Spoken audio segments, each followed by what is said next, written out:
Bear Grylls, and you see me take some of the biggest celebrities and athletes in the world out into the wild. But on this historic special edition of Running Wild, you won't believe who's joining me for an adventure.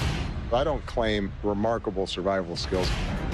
I'm sure that Bear's going to give me some tips. Oh, look, here we go. That is bear fur. So what do you do if you confront a bear? You want to make lots of noise, show you're not worth the fight. Yo, bear! The President and I will be journeying through the Alaskan wilderness. I think it's fair to say that I'm not in as good shape as you. Hopefully I'll be able to keep up. Wow, check that out. Unbelievable. Where we'll see the effects of climate change firsthand. When you took over as president, that glacier was here.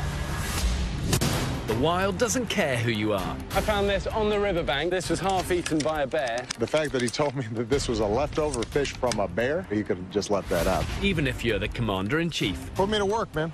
You're about to see a side of President Obama. I made you a s'more. Great president, but a lousy cook. I promise you, it's better than anything that you've ever had on this show. You've never seen before. We've got to get a selfie up here. This will be the best view of the lot. For security reasons, I can't have a smartphone. I had to borrow one from my staff. Hey, Joe, what's the code? I need passcode. It's possible you guys could edit that out. Maybe not.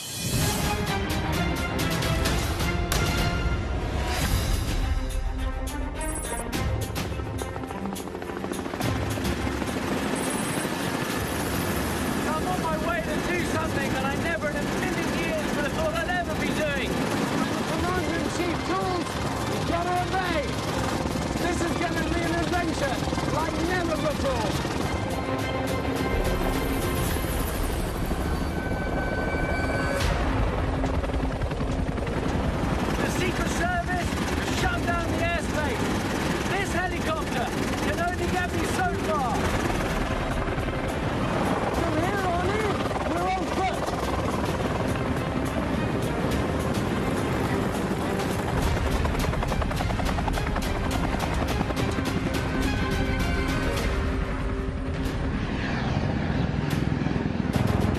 As president, I am in what's called the bubble. And Secret Service makes sure that I'm always out of danger, which I very much appreciate, but can be a little confining. In fact, every once in a while when I go off track, if I do something unexpected, the phrase we use is that the bear is loose. And somebody tries to grab a tranquilizer gun, make sure that they get me back in the cage. So to be with bear in the woods, it doesn't get any better than that. That's why I'm heading down to the wash. And that's why I should be meeting him. There's one meeting I don't want to be late for. I don't claim remarkable survival skills. I can probably put up a pretty wobbly tent. I might be able to make a fire. I know the bear generally eats just about anything.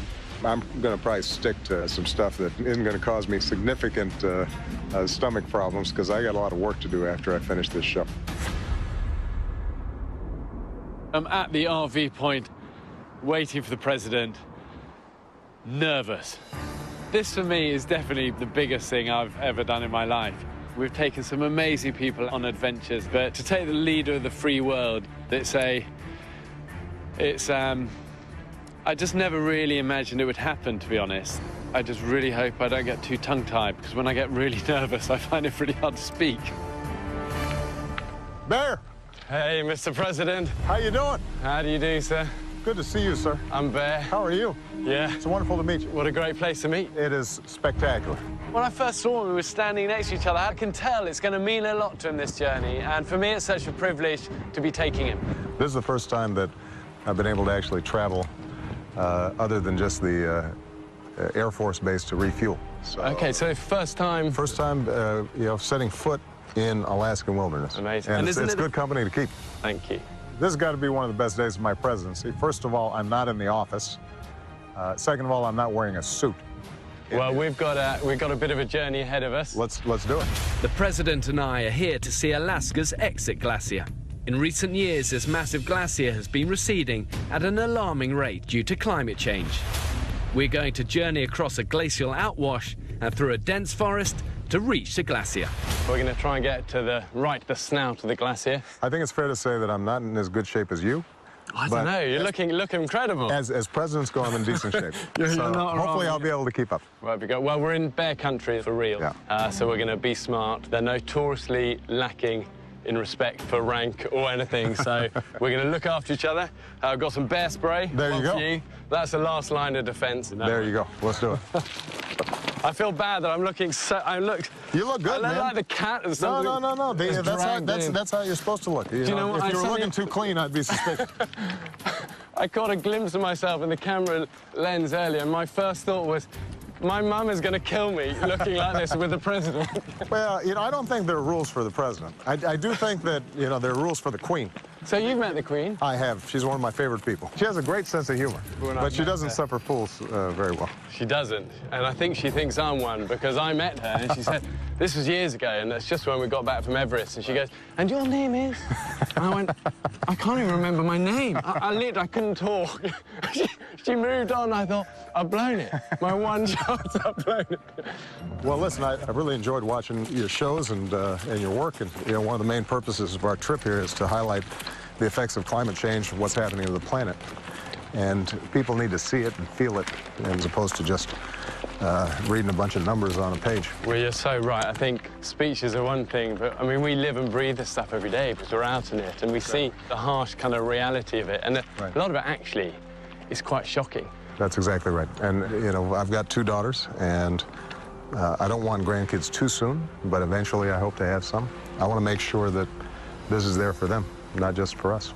For sure. The thing is, if we don't, it will go, and you can't get it back. It doesn't come back. Yeah. Okay, we're going to come and show you this. Let's do it. Okay, so here, choices. We can either hit the river. It's going to be cold, fast-flowing, dangerous. We're probably better off tucking up this little re-entrant through the forest. Let's do it. And do it that way. Come on. All of this alder forest is pretty dense. It's hard work to get through, but also I'm super aware it's classic bear territory. And, you've got the President of the United States with me, so we've just got to take our time and get it right in here. So where did your love of the outdoors come from? Well, growing up in Hawaii, I was more of an ocean kid than a mountain kid, but there's some beautiful mountains in Hawaii, and I used to go up with my friends, just get a beat-up old tent. Would you really? Yeah. So when you were that age, did you ever think, I might be president one day? No, definitely not. It was never... I think it's fair to say that not only did I not think it, but nobody else did either. Genius, genius. Yeah. Oh, look, here we go. What do we got here? That is bear fur. But, it's no surprise they're going to use this route to come down to the river to feed. So there you go. That is brown bear fur. Bear showed me some bear fur, which is the first time I had seen that stuff up close. It's more delicate than I would expect. But yes, that means we're just going to be... You got to be careful. Yeah. Absolutely. You know when bears are most dangerous? When's that? Feeding. Yeah. Protecting their young. Right. If you surprise them. Right. Fornicating. Well, I think that's probably true for humans as well. No, that's true, yeah. So what do you do if you confront a bear? I mean, I've heard stories that rather than run, because they're going to be faster than you by a mile, that you have to stand your ground.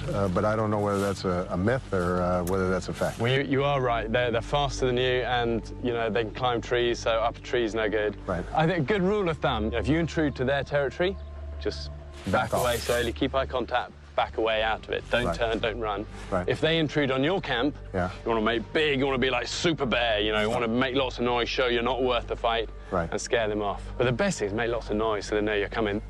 Right. I'm going to keep that as a rule of thumb. When I'm walking through the forest, I think there's nothing wrong with making a little bit of noise, just letting them know we're coming. Yo, bear! Keep the noise levels up. Want to make sure he knows we're coming, or she. Yeah, that's true. Because if she's got some cubs, that's when you really got to worry. Yeah. You know what my kids asked me? They said, you've got to ask the president, does anything scare him? Well, when Michelle's mad, I get worried. Yeah. There's a certain look that she can give me that tells me. That's your survival instinct. Tell me. But, I don't have a lot of phobias as a general rule. I mean, I'm not, obviously as big of a thrill seeker as you are, but... I have a few phobias. Most of the time I'm game. What are you scared of? Really bad with cocktail parties. I'm not it puts a fear of God. I'd be a terrible president. I'd do president, but no cocktail party. You know what? We'll try to keep you out of Washington. Thank you very much. Yeah, absolutely. I'll come and hang any time, but no cocktail party. I got you. So look, you've got a bit of a rock fall down this. Yeah. But a lot of this will be caused by what they call exfoliation, or sort of rain. Right. It will freeze, Right. it expands, cracks it, and then it all kind of tumbles down. But the good thing about all of this stuff is that we can do something with it. Well, you get even a narrow one like that, we can cook on that. So my goal is to cook you the presidential lunch of your life. I've seen some of the things Bear eats, so hopefully he's got something that you might see on a plate. At minimum, it's got to be something that doesn't still have its legs and eyes on it. And then all of this is alder from all these trees. Have you heard of catkins? No. Let's see if we can see some. These are small ones. So what are these? But we can make tea out of that. Uh-huh. Here we go. Here's some. I'll tell you what. Give me a. Just spot the. Yeah. One of the things that Bear is able to do is to constantly reconnect people to that more basic elemental experience that we all have when we're out in the open. We don't have televisions and we don't have cell phones. Pick a couple of these ones off. Now, some of these look kind of... The little green... I got you. That's a good one right there. He's got a great spirit. And to learn from him some of the basics of survival, I think that's something that everybody thinks is pretty cool. So this got lots of vitamin C, anti-inflammatory, and makes good tea. What are these called again? So these are catkins. All right. That's going to be tea later. Let's do it. Okay, let's keep moving. I'm hoping we're going to get a view up here. All good? All good.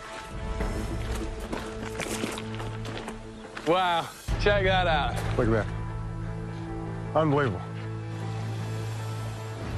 This glacier is attached to this massive ice field. This is the tongue of it, yeah. Yeah, the Harding ice field. This is the largest ice field in the United States, covering 300 square miles.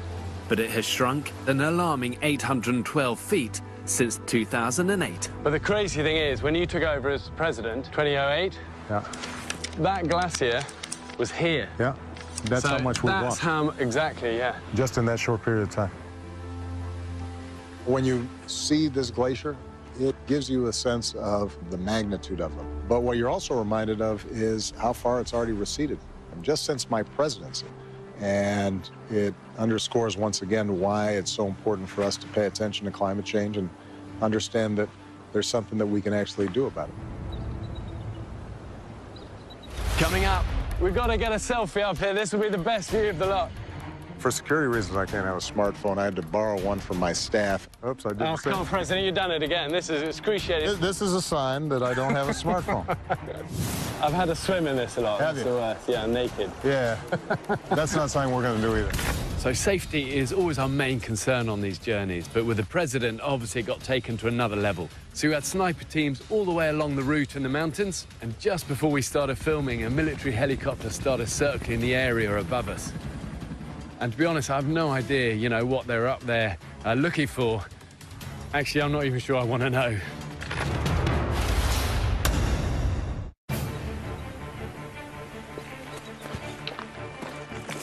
Wow, check that out. Look at that. Unbelievable. That's cool, isn't it? It's quite a special moment when we come out of the forest, come over this rise, and bam, right in front of us is this huge, giant white face of the snout at the end of the glacier. And we just kind of had a moment of taking it in and him realizing this is why he's fought so hard for all he's doing to try and protect our planet. You know, most problems in the world, as tragic as they may be, are fixable. You know, you can reverse trends. This is one of those trends where if it starts accelerating too fast, then we can be too late. But the key is over this next decade, for all the countries, all the big emitters, the United States, China, the European countries, to make sure that we are putting in place a global agreement And the good news is that technology is advancing much more rapidly than I think even I anticipated. When I came into office, solar power was still significantly more expensive than power generated from fossil fuels. And there's no reason why we can't transition entirely off of fossil fuels, but we've got to get started now. And that means everybody's got to participate. Simple things like turning off the lights, buying a fuel-efficient car, maybe an electric car. Those things make a difference. They add up. I think kids want to be part of that. They want to make it. I mean, we live in a place, this little island, and it's 100% off-grid. Yeah. You know, it's wind and solar power. And the kids love it, because the whole thing is an adventure. It's someone of that age that will really then take what you're putting in place and really then change the world. Yeah, that next generation, I think, is ready and willing. We just got to kind of get out of the way. We tend to hold folks back. It's not too late. If we begin transitioning now, we can slowly taper down the amount of carbon that we're releasing. It's like driving a car towards a cliff. You don't have to screech to a halt. You have to start tapping on the brakes. We still have enough time that if we tap on those brakes and we slow the car, then we're going to be able to stop it well beyond the point of no return. But we've got to start now. We've got to get a selfie up here. This will be the best view of the lot. That's the shot right there. Well, that's it, isn't it? So many of my friends said, listen, if you're doing this, one thing you've got to get is a killer selfie with the president. And we came to this amazing big flat rock, and I thought, that's the place. Come on, we've got to get this. Just a quick one. I got my phone, too. Okay, here we go. Come on. That one is a keeper. Genius. Come on. I got my own. Although I never know how to work this. I love it now. Oops, I got to reverse this thing. There you go. This thing, right? There we go. Oh, no, you pressed the wrong one. Hey, Joe, what's the code? Oh, that's brilliant. I need passcode. You remember it? The selfie with Bear in which he was taking the shot was fine. Me trying to take a selfie, I don't have a smartphone. I had to borrow one from my staff. Well, am I going to be able to Instagram that? I kept on turning it off. I didn't know the code. It's not working. There you go. Just press that one. We got it. We got it. All right. Okay, press that one. All right, let's try this again. That's the shot. All right. I got to take a shot right here. Oops, I did the same. Come on, President, you've done it again. This is excruciating. This is a sign that I don't have a smartphone. If my kids were here, they'd be going, oh, come on. I know. That's what my daughters do all the time. Well, for security reasons, I can't have a smartphone. It's too easy to track. I'm sure my girls are going to be mortified by my lack of technological prowess. It's possible you guys could edit that out. Maybe not. So this whole valley would have been filled with a glacier. Yeah. I read somewhere that what you've done with your climate change plan is the most significant thing any single human being has ever done to protect the planet. Well, you know... And that's amazing, because there are so many skeptics out there. You know, were you always a convert, or did you take, how did you... You know, I'm a big believer in science. Yeah. You know, when I started looking at the science, it was indisputable. This must be one of the things that your girls, for example, are most proud of, that you're really making a mark on saving their future planet. Well, they may be proud of me. They don't necessarily admit it right now. So are they classic teenagers? You know, they're wonderful girls, and they're very sweet. They still love me, but they think I'm a little boring. I just want to see how this water is. That's some cold water right there.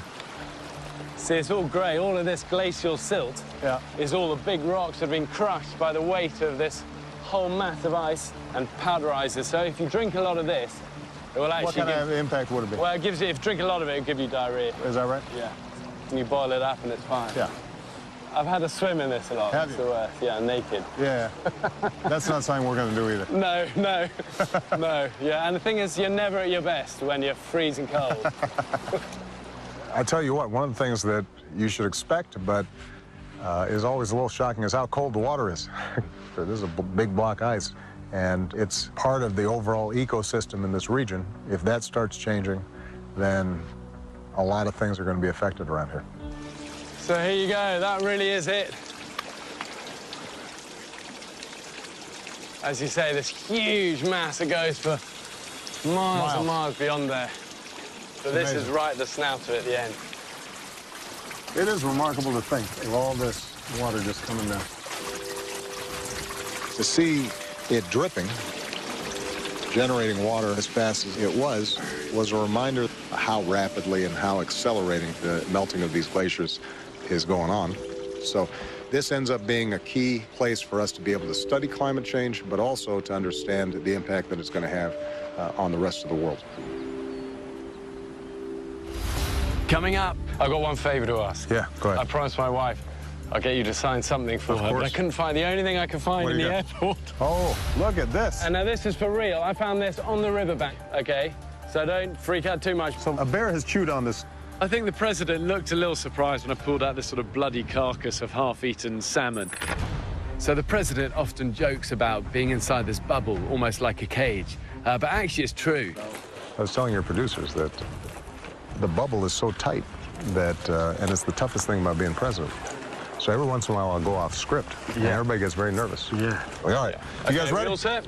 And you'd think, you know, being commander-in-chief, you can just do anything you want. But actually, that's not the case.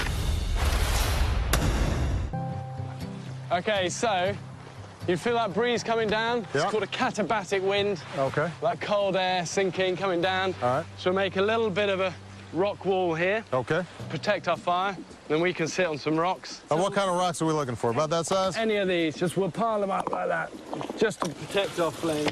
You get these quite strong, cold, katabatic winds that come off the funnel of the glacier, and that's just going to put a fire out straight away. So I asked the president if he'd help me make a simple rock wall. That would protect the fire, and then we get on with the important business of cooking the president some lunch.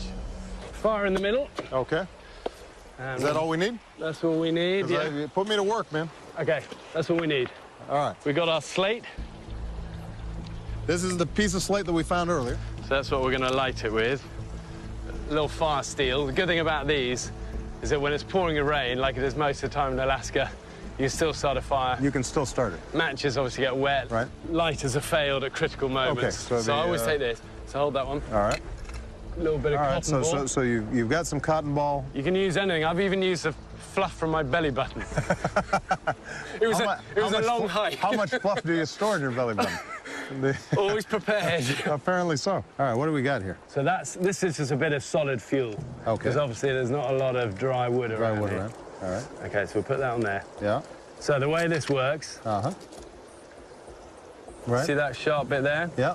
Angle that. So if the cotton wool's there, you're trying to drive it in. Got it. There. These fire steels, they look really simple, but they're actually not, you know, and I've done them a ton with people over the years, and, you know, first time people are always messing around, faffing around, trying to get it going, they can't do it. You're going to do it. Don't burn your fingers, though. Oh, that's all right. All right. Okay, so angle it a bit like that. There you go. Keep going. That's it. That's it. You're gone. There we go. You done it. You done it. All right. Legendary. There you go. Done. Can I say, Mr. President, it's quite annoying when you're good at everything. Oh, well, I tell you what, I'm not the guy who climbs Everest. I'm just taking your lead. You know, I have not started a fire without matches or a lighter before, and so I'm going to have to get me one of those little gizmos, because that worked pretty good. I'm assuming Secret Service usually has one, but I'm going to make sure that's in our supply kit. And we'll get the slate on top of it. You can put that on. There you go. Great. All right. Let that heat up. All right. So we're going to get a little bit of water straight off this ice. All right. And then we'll make the catkins tea with that as well. Do you want to fill that up? I'll go get the water. Okay, and I'll get this one. All right. We'll this log's about tip it over a little bit. Would you ever get Michelle camping? You know, Michelle tends not to be an outdoor girl. Yeah. She loves hiking, and she's in great shape. Yeah. But when night falls, I think she's ready for some nice sheets. Yeah. So about that, that's great. But she loves being outside. So when you first moved to the White House, how do you do president and dad? I mean...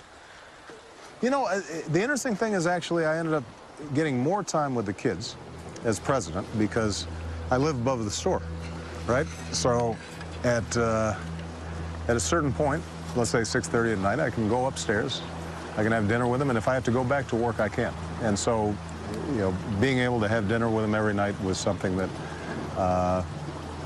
I could enjoy more than I did before I was president. And that tradition has not changed. Really? That's incredible. Yeah, which has been great. And that's such a statement for his family first. Well, it's actually my joy, my pleasure, because if I've had a day full of world nonsense, for me to be able to come home and just listen to the girls and let them tell me about their day, it gives me a whole new perspective and renews me.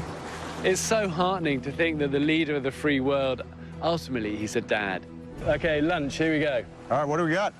Well, Alaska is a land of bear and salmon.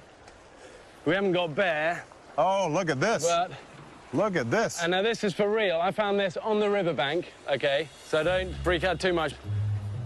I think the president looked a little surprised when I pulled out this sort of bloody carcass of half-eaten salmon. This was half-eaten by a bear. Now, why wouldn't the bear finish this sucker? Well, because... This looks like a nice-looking piece of fish. Yeah, but what, if you notice, what they've had is all the high-fat content, the eggs, bit of the skin. They'll often take the brain as well. If there's a lot of fish in the river, they'll leave the meat because they want that high-density, calorific value fat. Interesting. So a bear has chewed on this sucker. Yeah, but we're going to cook it up, so it's going to be good. All right. I've seen some of the things bear eats. I think a piece of salmon, that'll work just fine. Oh, I heard a little sizzle there. Yeah, that's... Yeah. The fact that he told me that this was a leftover fish from a bear, I don't know if that was necessary. He could have just left that out. Yeah, that's that. Have you ever got lost in the White House? No. But it's huge. What about the girls when they were young, when they first went there? You know, they found some good hiding places. It's a great place to do hide and seek. The best. But, you know, the truth is the White House's grounds are not that big. Because it's an old Capitol, it doesn't have some of the grandiosity and scale. And I think it partly reflects American democracy. I think there was a sense that the White House shouldn't be too ostentatious. Yeah. And before 9/11, you used to be able to walk right up and people were driving right in front of the White House. Now, now the roads have been blocked off, but I remember when I was a young man, the first time I visited, you could walk right up to the gate and look right through, and there'd be traffic behind you. And do you remember doing that at a young age? I think the first time I visited, I was 21. And that made a big impact? I can't say that I imagined I'd be looking out from the other side of the window. Yeah. Yeah. Life's weird, isn't it? It is. You don't expect a kid of a single mom born in Hawaii named Barack Obama to end up being president. That's not something you generally bet on. It's amazing. Yeah. It's amazing. Yeah. You seem to push through so many things that you believe in. What have you learned about getting things done that are really on your heart? Persistence. I'm a big believer in persistence. They've done studies of kids growing up in important neighborhoods or war-torn regions of the world, and the kids who survive it and thrive, it's not necessarily the smartest kid. It's not necessarily the strongest kid. It's the most resilient kid. And I think that's true in just about every circumstance. A lot of stuff that you try is not going to work, but if you stay determined, typically you can make real progress. And you have to have something of an even keel so that you don't get too high and you don't get too low in order to stay determined. You know, one of the things that I try to tell my daughters is don't believe the hype when things are going good, and don't despair when things are going bad. Yeah. It's funny. Kids are such a good foil, aren't they, to remind us of those sort of values, you know, because we all have days where we feel a bit beaten up. Absolutely. And yeah, that your girls must be such a huge encouragement to you. They are wonderful. Nobody can make me happier or make me feel more stupid. Yeah. Join the club. Yeah, 3 boys, I get the same. But you know what? Your goal is to make sure that your kids are a little smarter than you are. Yeah. You know, you're constantly improving the gene pool. You marry good women and, you know, they'll do a little better than you do. When you were growing up, did you know that you wanted to spend this much time outdoors? Was this just sort of in the DNA and the environment and how you grew up? Well, my dad was a commando and a climber, and at a young age, all I wanted to do was hang out with him, climb together, be together. And as a young kid, it was the only thing I was good at. I was always the kid that climbed the highest tree, up the buildings. Yeah. And, you know, somebody said to me, age 7, that I could have a job that involved climbing up stuff, getting muddy, being outside, doing this sort of stuff. I would have thought I was the luckiest man in the world, you know. So I've always tried to pursue what I love and what I'm okay at naturally. Yeah. And, you know, I've just been super lucky. I had a great team around me and stuff, and I would never have thought I'd be doing this. I'm with the President of the United States. The whole thing is totally mad. And I'm cooking for him, and I'm the worst cook in the world. No, but I tell you, the salmon's starting to look pretty good. Should you try a little bit of this? Yeah, let's try that. Okay. Come on. That would be Get good. a little sample.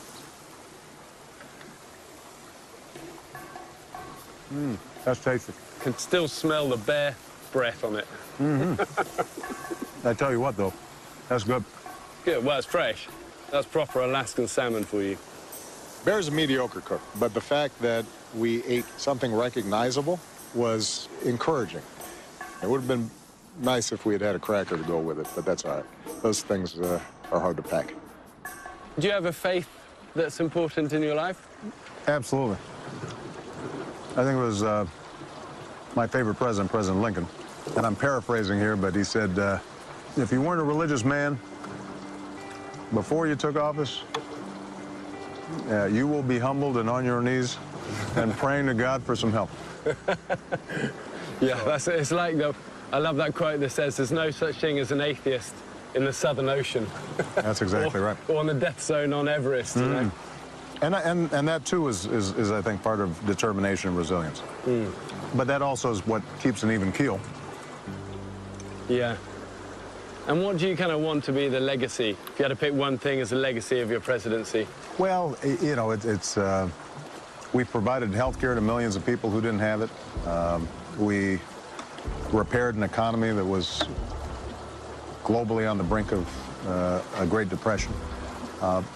But this climate change agenda is as important as anything I'm going to do. I think it will have a more significant impact on the lives of future generations as just about anything. And we're still a long way from getting it right, but it's something that, working together, I think we can make a difference on. Coming up. Now, I had always heard if you drink your own pee, all that's going to do is just dehydrate you further. If you're out in the wild and you've got nothing else, you don't want to be wasting it. That's fine to re-drink. Seems to be Bear's main claim to fame is that he drinks his own urine. So when I was cooking lunch for the president, the guy who checks that all of his food is safe was kind of, you know, watching me like a hawk. And it turns out the White House actually has a very strict policy about the president not being seen to eat anything on camera, let alone a half-eaten salmon. I sort of expected the president's food advisor to, you know, step in and stop the filming, but I kind of think he was, you know, following the president's lead. That's tasty. And luckily, good for him, the commander-in-chief was up for it. I want to do one thing for you. Normally my guests get terrible food. Yeah. They get bugs and all of this, but you're the president, so I'm going to make you the best dessert you'll ever have. What am I going to have? I've learned so much from so many good American friends, and the best thing I've learned is the s'more. Now, in Hawaii every year, we have a bonfire on the beach and we make s'mores. Yeah? So, okay, we are the s'more experts. Well, no, I'm not. Sasha is the s'more expert. Okay, so talk me through it. You put your marshmallow on the stick. Okay. We're going to do this directly over the flame. Sometimes they catch fire. That's half the fun. That one's working right there. All right, now we're gonna put the marshmallow on. God, look at this. This looks insanely good. And then you get your other cracker on top there. Can I officially say the president's made me a s'more? I made you a s'more. Let's see how it goes. I love you, but that looks terrible. I promise you, it's better than anything that you've ever had on this show. Huh? Great president, but a lousy cook. Come on, man, that s'more's solid. Let me try it out. Oh, it's good. I think we've earned it. We've burned some calories. That's not bad, man. What are you talking about? That's good. Come on. Not as good as your salmon, but pretty good. You know, when they announced that we were doing this, there was a petition on the White House. What'd they want me to eat? They said, you got to get the president to drink his own pee, and all the Secret Service went, you'd end up in some jail somewhere, you know. It's like... This seems to be Bear's main claim to fame is that he drinks his own urine. You know, I suppose in extremis, it's something that I would do if the alternative was death. It's not something I'd make a habit of, and I probably wouldn't do it just for a TV show. Now, I had always heard if you drink your own pee, all that's going to do is just dehydrate you further. If you're really dehydrated already, so you're peeing out brown pee, right, it's pure waste product. It's not going to help. It's not going to do it. But if you're well hydrated and you're out in the wild and you've got nothing else, right? You don't want to be wasting. That's fine to re-drink, and it will help you. And there are a lot of stories of people drinking their own pee and actually saving their lives. So. Okay, so the notion would be that you might want to actually drink some pee even while you still have some water. The key is to drink it while you've still got some water. Got it. So but once you're really dehydrated, then it's gone. Because the notion is that you stretch it out a little bit. I did learn something, though. If you kind of mix in some urine while you still have water and you're relatively hydrated, that can stretch your water supply out a little bit. I feel fairly confident that I'm never going to find myself in that circumstance, but it's good to know. I'll file that in the memory banks. I've shared some camps with some amazing people over the years, and one thing I love about campfires in the wild, it's the ultimate leveler. But this, for me, has been my favourite. You're amazing. What, it's been wonderful. What a great way to spend a day. And the s'more gets better and better. OK, we're heading on down. All right, we put out our fire here? Yep, that's the key thing. Oh, we've got to have our catkins tea. We've got to try our tea. Catkins are also good for flatulence. Well, not a problem I have, but perhaps you do. My kids, I tell you what, my kids need catkins and plenty of it. All right, let me try it out. That's nice. OK, good. Yeah, that was pretty good. OK, that's where we're heading, and then we're on our way. OK. All right, good, let's do it. Would you ever encourage your girls to go into politics? No. Really? But if they came to me and they said they wanted to go into elective office, yeah, I would be completely supportive. Yeah. Because I think it can be noble work if done for the right reasons, the right way. You know, what I try to teach my daughters is be useful and be kind. Yes. And if you do those two things, then wherever your passions take you, you'll turn out okay. And being kind is such a big one. It's not complicated, is it? No, it really isn't. Sometimes we have a journey in life to come around to realizing, actually, you're right, that is it. Try to be useful to somebody and try to be kind. It's been such a privilege for me to be able to spend a little bit of time with him. But I think this is where we split. All right. And actually see what the man himself is like. And for me, just respect. I've got one favor to ask. Yeah, go ahead. I promised my wife, I said, I'll get you to sign something for her. But I couldn't find the only thing I could find in the airport. Oh, this is the classic. What's this? This is the classic Obama it is amazing. Bottle opener. Thing is, you look ripped. You know, you couldn't. I am pretty ripped, actually. Well, you couldn't do that with Winston Churchill. No, no.